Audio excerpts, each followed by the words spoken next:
नमस्कार. मी शेखर करमरकर. महाराष्ट्र हवामानमध्ये आपलं स्वागत आहे. आता रेकॉर्ड करतोय ते 28 जुलै 2026 सकाळी. आता सांगायचा आजचा मुख्य मुद्दा म्हणजे येत्या आठवड्यात महाराष्ट्रात बऱ्याच ठिकाणी भरपूर पाऊस होणार आहे आणि त्याच्यानंतर मात्र एकदम म्हणजे पाऊस खूपच कमी होणार आहे किंवा जवळ थांबणार आहे बऱ्याच भागांमध्ये. आता ते कसं दिसणार आहे ते मी तुम्हाला समजावून सांगतो. आत्ता हे जे दिसतंय ते सॅटेलाइट पिक्चर आहे आत्ता दिसणारं आणि त्याच्यामध्ये हा जो सगळा मोठा भाग आहे, तो बंगालच्या उपसागरात जे काही वादळ किंवा सायक्लोन तयार झालंय, त्याच्यामुळे खूप मोठ्या प्रमाणात तिकडं वारं येतंय मान्सूनचं आणि त्याच्यामुळे तिथे खूप पाऊस पण आहे, ढग पण आहेत, वारं पण आहे आणि इथं इथं सध्या हे सायक्लोन आहे आणि त्याचा प्रवास जो आहे तो महाराष्ट्र आणि एम-पीच्या बॉर्डरवरनं सरकत, सरकत, सरकत हे साधारणतः गुजरातमध्ये इथपर्यंत पोहोचणार आहे. येत्या आठवड्याभरात साधारण आणि त्याच्यामुळे ह्या पूर्ण पट्ट्यामध्ये महाराष्ट्राच्या खूप मोठ्या प्रमाणात पाऊस पडणार आहे. आता सध्या वारं कसं आहे आणि ते कसं जाणार आहे तेही दाखवतो. आता ह्यात थोडंसं ॲनिमेशन दाखवतो, ढगांचं कसं बदलतंय ते. हे थोडं फास्ट आहे आणि ते का तसंही दाखवतो मी. हे म्हणजे 3 तासाचं हे पुढे जातोय, हे मी मागे येतोय. तर हे थोडं फास्ट केलं. तर हे सांगायचा मुख्य उद्देश असा आहे, की आपल्याला आकाशात ढग दिसतात आणि असं वाटतं की सगळे ढग एकाच दिशेने जात आहेत. परंतु ते बऱ्याच वेळा तसं नसतं. तर ढगांच्या लेयर्स असतात. म्हणजे 2 किलोमीटरवर, 5 किलोमीटरवर, 10 किलोमीटरवर आणि ते वेगवेगळ्या स्पीडनी पुढे-मागे होत असतात किंवा गोल फिरत असतात. इथं आपल्याला व्यवस्थित असं दिसतंय, की हे गोल-गोल फिरतंय ढग आकाशामध्ये. तर ह्या सॅटेलाइट पिक्चरमुळे आपल्याला कळतं, की ढग हे एकसंघ नसतात. त्यांच्या लेयर्स असतात आणि ते वेगवेगळ्या दिशेनी आणि वेगवेगळ्या स्पीडनी फिरत असतात. त्याच्यामुळे आपल्याला सॅटेलाइट पिक्चरवरनं खूप माहिती मिळते आणि ढग कुठून कुठे जातायत तेही कळतं. आता हे सध्या दिसणारं विंड म्हणजे वारं आहे 3000 फूट उंचीवरचं आणि इथं आपल्याला व्यवस्थित दिसतंय, की हे इथून जाऊन इथं गोल फिरतंय. म्हणजे अ, इथे खूप खूप मोठी सिस्टम तयार झालेली आहे आणि त्याच्यामुळे पाऊस खूप पडणार आहे येत्या आठवड्याभरात आणि जेव्हा ही सिस्टम इथून गुजरातपर्यंत सरकेल, तर तोपर्यंत पूर्ण ती महाराष्ट्राला पाऊस देत जाणार आहे. गुजरातमध्येही भरपूर पाऊस पडणार आहे. गुजरातमध्ये ऑलरेडी भरपूर पाऊस पडतो आहे आणि जेव्हा ही सिस्टम ही पूर्ण नंतर ती विरून जाईल. विरून जाईल म्हणजे नंतर पाकिस्तानात जाईल आणि नंतर ते जे लो प्रेशर बेल्ट आहे तो संपून जाईल आणि त्याच्यानंतर मग पाऊस एकदम कमी होणार आहे. ह्याला साधारणतः आठवडा लागेल. आता ही सिस्टम कशी पुढे-पुढे सरकणार आहे ते दाखवतो. सध्या इथं थोडं झूम इन करून दाखवतो. हे कोलकात्यापाशी बंगालमध्ये साधारणतः ही सिस्टम आहे आणि ही महाराष्ट्र एम-पी बॉर्डरवरनं गुजरातमध्ये जाणार आहे. आत्ताची ही परिस्थिती आहे. आता हे हळू पुढे सरकेल ही सिस्टम. पुढच्या काही दिवसाचं दाखवतोय. आता ही पुढे सरकायला लागली आहे.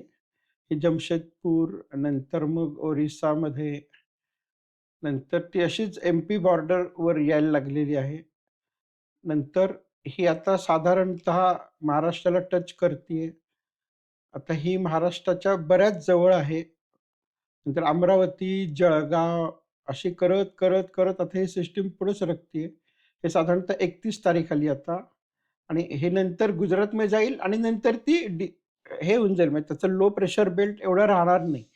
त्याच्यामुळे आपण जसं मगाशी बघितलं, की सध्या ही सिस्टम इथं आहे आणि ती ही फिरत, फिरत, फिरत ही साधारण इथं जाऊन मग ती पुढे संपून जाईल. तर सध्या ही अशी परिस्थिती आहे आणि याच्यामुळे येत्या आठवड्याभरात महाराष्ट्रात खूप पाऊस आहे. तो किती ते दाखवतो.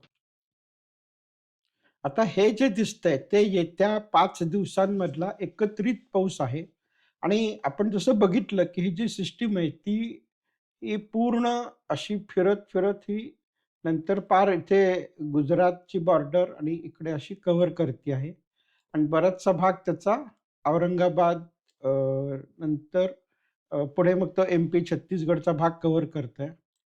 त्याच्यामुळे हे जे वादळ आहे सध्या इथे ह्या ठिकाणी असलेलं, ते असं सरकत गुजरातकडे जातंय आणि त्याच्यामुळे ह्या पूर्ण पट्ट्यामध्ये भरपूर पाऊस आहे.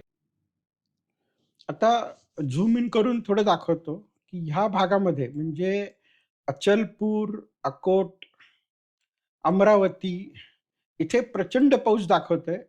या मॉडेलमध्ये तरी साधारणतः 400 मिलीमीटरच्या वर. म्हणजे मुसळधार पाऊस, पूर असं तुम्ही अपेक्षित करू शकता ह्याच्यामध्ये. आणि त्याच्यानंतरचा जो बेल्ट आहे, तो पण खूप तिथे म्हणजे 200 मिलीमीटरचा वगैरे पाऊस आहे. त्याच्यामुळे जर आपण बघितलं, तर इथे गुजरात बॉर्डरला तर भरपूर पाऊस आहेच आहे. मुंबईत पाऊस तसा थोडा कमी होतोय, तर एक 100 मिलीमीटरच्या आसपास तो आहे. मग नाशिकच्या घाटमाथ्यामध्ये बराच आहे, साधारण 160 दाखवतंय ते. आणि नंतर जसं आपण इकडे येतो म्हणजे धुळे, नंदुरबार या जिल्ह्यांकडे, तिथेही भरपूर पाऊस आहे. कारण हा जो पूर्ण वादळाचा पट्टा आहे, तो महाराष्ट्राच्या बॉर्डरवरनं गुजरातकडे जातोय. त्याच्यामुळे धुळे, नंदुरबारला 200 मिलीमीटर पाऊस दाखवतंय आणि पडेलही कारण खूप सगळेच मॉडेल साधारणतः असं दाखवतायत. नंतर बॉर्डरला म्हणजे महाराष्ट्र-एम-पी बॉर्डरला खूप पाऊस अपेक्षित आहे यावेळेस. तो तो जो पट्टा आहे तो पूर्ण इकडे रामटेक, भंडारा जिल्हा, नागपूर जिल्हा, वर्धा इथपर्यंत आहे आणि त्याचा जो भाग खाली सरकतोय म्हणजे जर आपण काढून दाखवायचं ठरवलं, तर हा जो बेल्ट आहे, हा बराच खाली आलाय हा पावसाचा बेल्ट. त्याच्यामुळे मग हिंगोली, नांदेड, संभाजीनगर हे सगळे जिल्हे ह्याच्यामध्ये बऱ्याच ठिकाणी पाऊस मोठ्या प्रमाणात होणार आहे आणि त्याच्यानंतरचा जो पट्टा तयार होतोय, त्याच्यामध्ये मग चंद्रपूर आहे, गडचिरोलीचा भाग आहे, नंतर लातूर, बीड, अहिल्यानगर इथे पाऊस जरा कमी आहे, परंतु आहे. येत्या आठवड्यात 60-70 मिलीमीटर म्हणजे भरपूर पाऊस झाला. आणि हा त्याच्या खालचा जो निळा निळा साधारण दिसणारा बेल्ट आहे, मी तिथे बार्शी, अहिल्यानगरचा भाग, नंतर महाराष्ट्र बॉर्डरपर्यंत आणि सोलापूर जिल्ह्याचा बराच भाग. इथे पण सुद्धा 25-30 मिलीमीटरचा पाऊस दाखवतोय. नंतर घाटमाथ्यावरती पाऊस आहे, कोकणातही पाऊस आहे. पण यावेळचं वैशिष्ट्य म्हणजे बॉर्डरवरती म्हणजे एम-पी बॉर्डरवरती जो पावसाचा पट्टा आहे, तो जास्त आहे आणि कोकणातल्या पावसात तामानाने कमी आहे. परंतु कोकणात हा पाऊस सुरूच राहणार आहे. घाटमाथ्यावरही सुरूच राहणार आहे. आणि कमी दाखवतंय ते फक्त हा जो भाग आहे म्हणजे साधारणतः तो अकलूज अ, किंवा सातारा जिल्ह्याचा जो दुष्काळी भाग आहे, सांगली जिल्ह्याचा दुष्काळी भाग, तिथे थोडासा कमी दाखवतंय. परंतु यावेळेस सांगली जिल्ह्यामध्ये विशेषतः पाऊस आहे बऱ्यापैकी. कोल्हापूर जिल्ह्यामध्ये पण पाऊस आहे. म्हणजे कोल्हापूर जिल्ह्याचा जो दुष्काळी भाग आहे, तिथं सुद्धा व्यवस्थित पाऊस आहे. म्हणजे जर थोडक्यात सांगायचं झालं, तर हे वादळ जे पूर्ण सरकणार आहे, म्हणजे बंगालपासून गुजरातपर्यंत येत्या आठवड्याभरामध्ये. त्याच्यामुळे महाराष्ट्रात खूप पाऊस आहे. आता मला माहिती आहे, की बऱ्याच भागांमध्ये विशेषतः नाशिक असेल, नागपूर असेल, तर तिथे किंवा संभाजीनगर असेल, तर तिथे लोक आता पावसाला कंटाळलेले आहेत. परंतु हा जो पट्टा पूर्ण सरकेल गुजरातकडे, त्याच्यानंतर मात्र पाऊस बराच कमी होणार आहे. म्हणजे आता त्याच्या फार पुढचं आपण सांगणं अवघड आहे.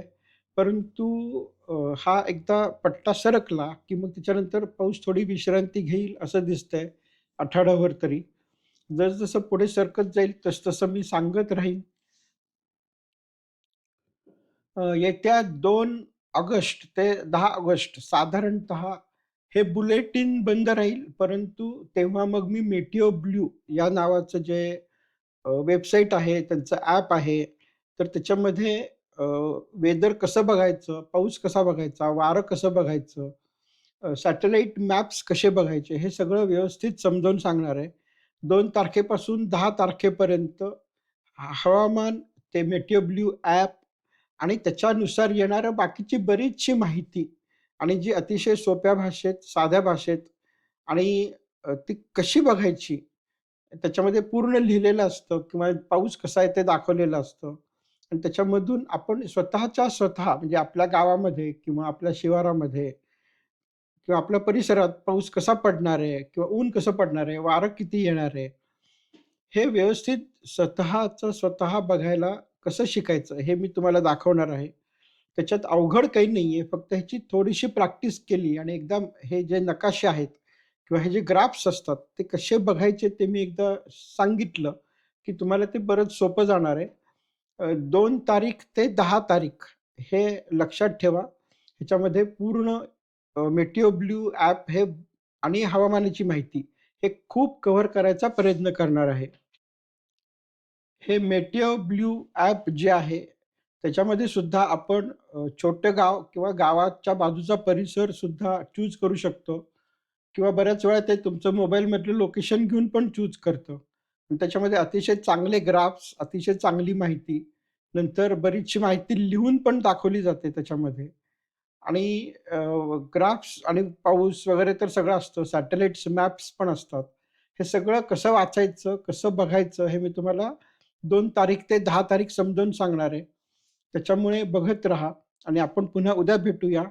तोवर नमस्कार.